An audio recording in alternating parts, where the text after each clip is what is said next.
Hi, welcome to the second of the chats on the power of stories in business. My name is Indranil Chakraborty and I'm the founder of StoryWorks.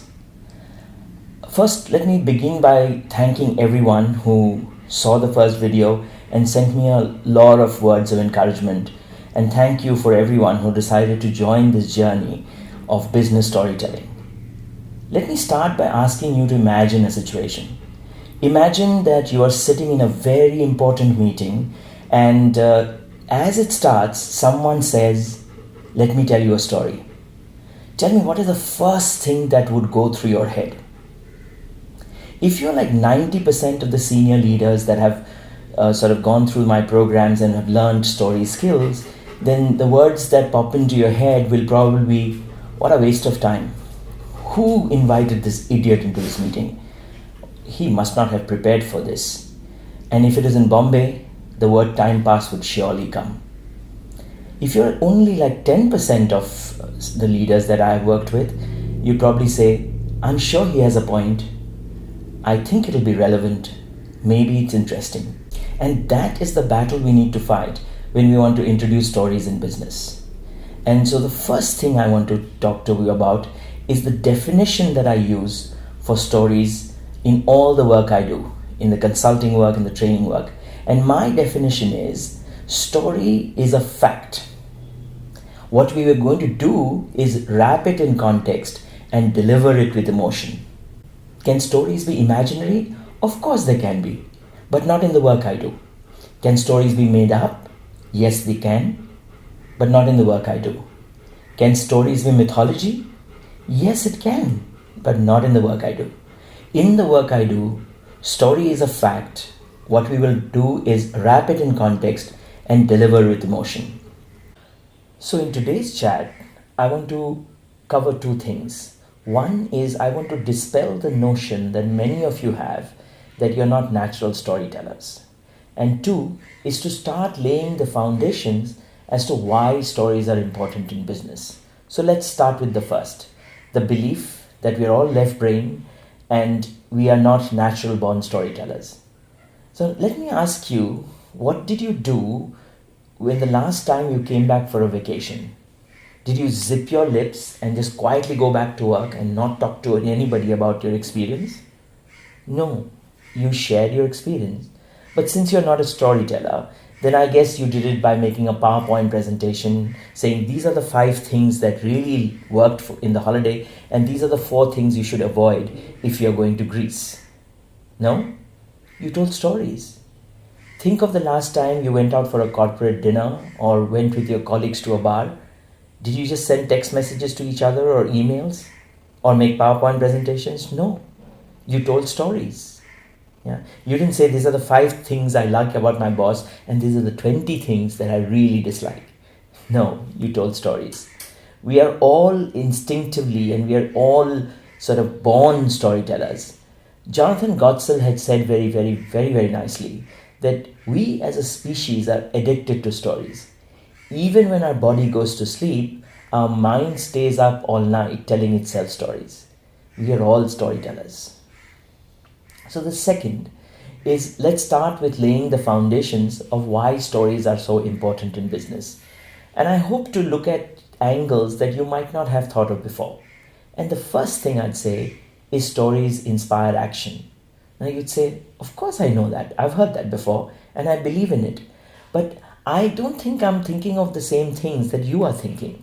In all likelihood, you're thinking of the stories about Nelson Mandela, Mahatma Gandhi, Richard Branson, or some enigmatic CEO that your company has had. But I am not talking about that kind of stories inspiring action. Let me give you an example of what I'm talking about. Imagine that I am the safety officer of a giant manufacturing company that makes cement.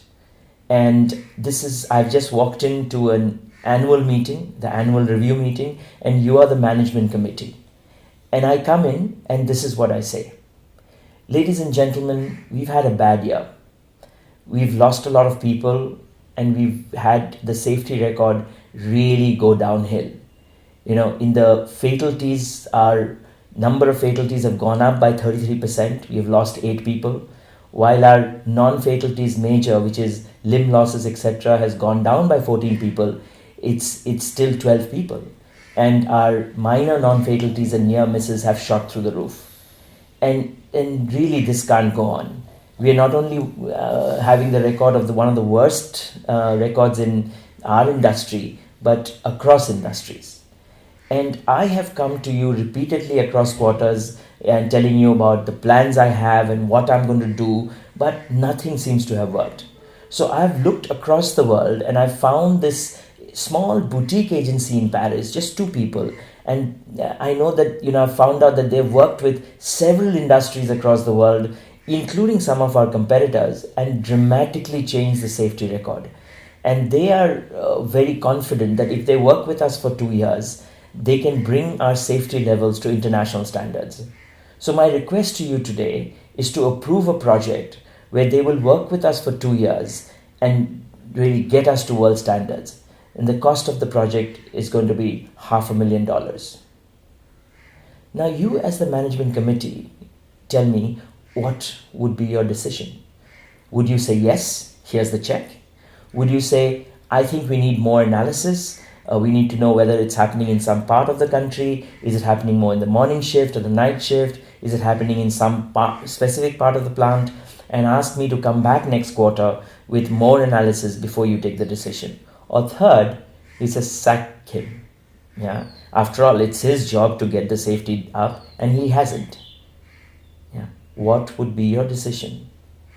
Now, let me talk about a different situation. Let's rewind and, if possible, erase. And imagine that conversation never happened. And I have just walked in, and this is what I do. I put up a picture, this picture, and then I say, 6 months ago, I met Ramesh Menon's family. As you know, we lost Ramesh in the boiler accident in Chhattisgarh. And while we have promised his family an ex gratia payment of 5 lakhs, his wife was very worried. How is she ever going to get all those 3 daughters educated and married? And just last week, I met Vivek Jha. Vivek lost his right arm in the accident in the plant at Trichy. And we've, of course, promised Vivek employment for life. But sitting in his hospital bed, he told me that there is no way we can give him the kind of jobs that he would get if he had that right arm. And Ramesh and Vivek are not alone. We've had 33% more Rameshes this year. That's 8 Rameshes. While we have 14% less Viveks, that's still 12 Viveks. And all the numbers that you see of near misses and minor fatalities, minor non-fatalities, are nothing but Rameshes and Viveks waiting to happen. And we can't let this go on. You know that I've come to you quarter after quarter with plans, but nothing seems to have worked. So I've looked across the world and found this boutique agency in Paris, 2 people who worked across the world, including with some of our competitors, and they have really worked wonders. And they are confident that if they work with us for 1 year, they can get our safety levels to world standards. So my request to you is to approve a project that will last a year and cost $500,000. Now think, as a management committee member, what would be your response? Would it be different?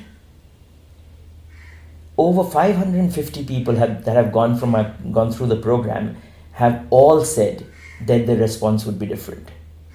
And most of them said that they would respond immediately. Even if their response was they needed more data, they wouldn't wait for the next review. They would say, get the data this evening. And so the question I have for you is, did I lie? No, I didn't. Did I play with your emotions?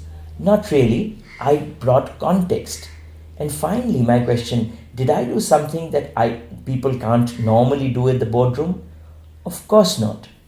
And that is what I mean about how stories inspire people to action. And all I've done is set context to that data. And if you go back to the definition of data that I gave earlier, which is that data is nothing but a plural of anecdote, what I've done is taken a few of the anecdotes sitting inside the data and brought it alive to set context. Yeah? So when you do a market survey of 800 people, remember that there are 800 anecdotes. And as you present that to make your point, bring out a few of those anecdotes to set the context. And hence I say stories inspire action. In the next video, we'll talk about other big reasons why business storytelling is an imperative. What are the other powers of stories in business? See you soon. At the end of this video, there's going to be the contact details, the Twitter handles, etc. And if there's anything you want to know more about, do write to me. Thank you. See you next time.